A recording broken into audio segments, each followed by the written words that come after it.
So, you want to learn music theory.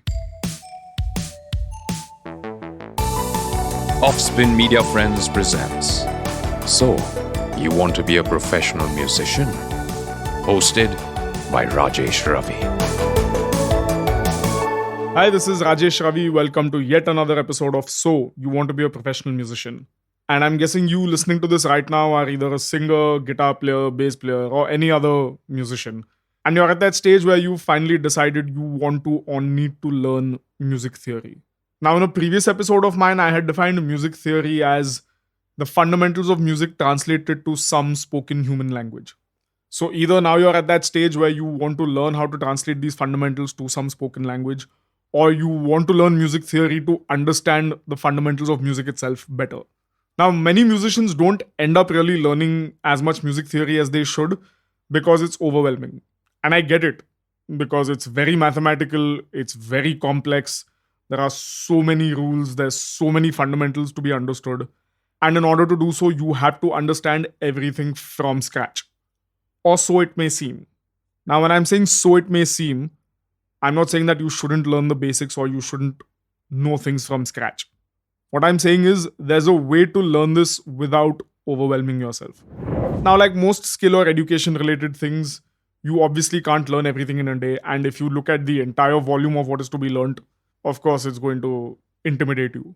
So you always break it into parts. But of course, again, with music theory, even when you break it into parts, the very basic fundamentals itself can seem either intimidating or just plain boring or just too mathematical. So the trick here is to remember that all music theory has been reverse engineered.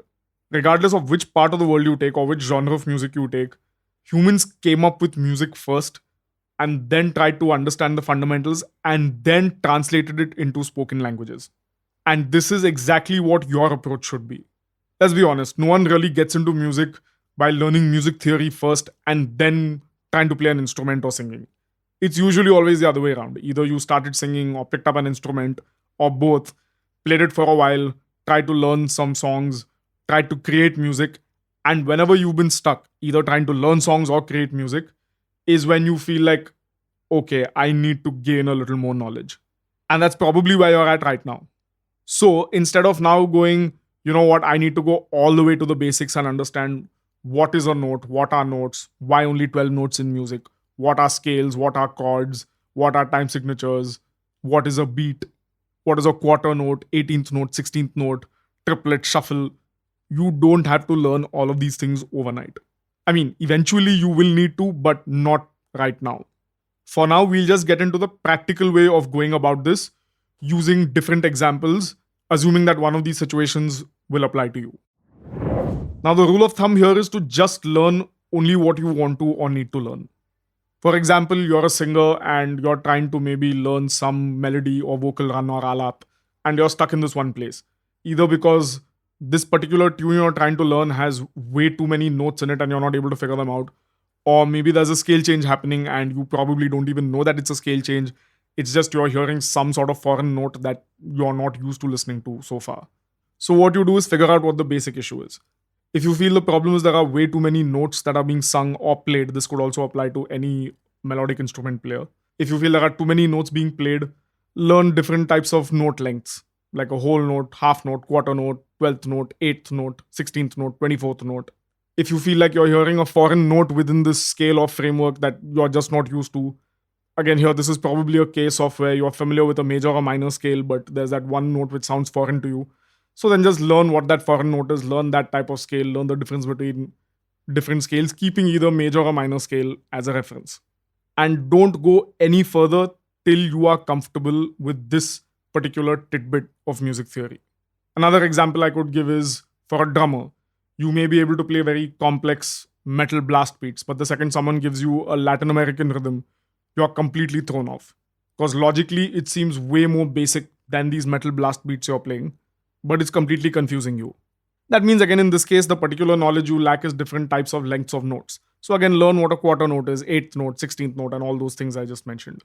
Another example could be if you're a keyboard player or guitar player or someone who aspires to write string sections someday, but is not able to figure out chords for a particular song or not able to write a chord structure for a particular melody. That means you need to learn more about harmonies. You need to learn what chords are. You need to learn what scales are and how chords fit into the context of scales and how melodies fit into chords.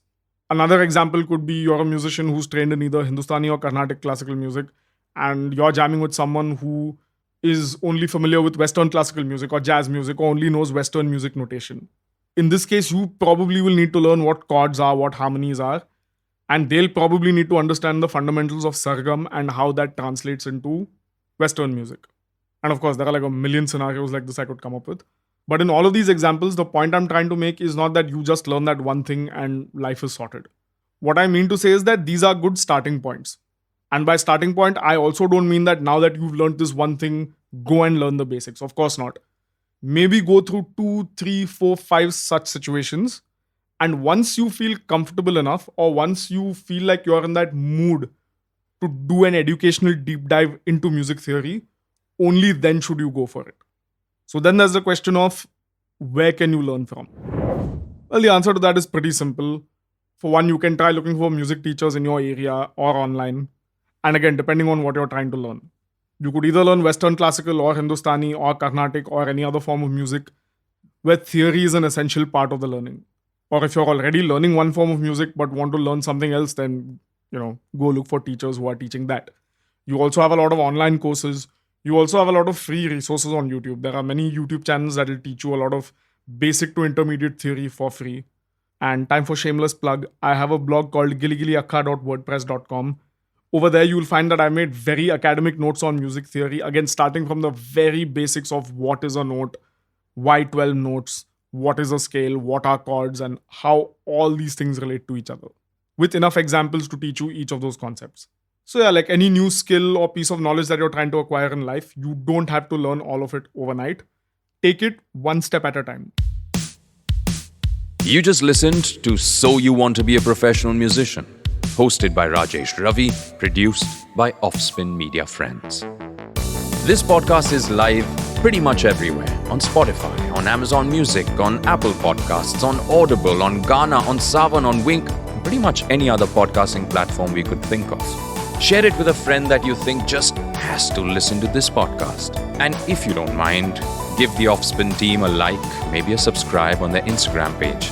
Keep listening to Offspin content and keep listening.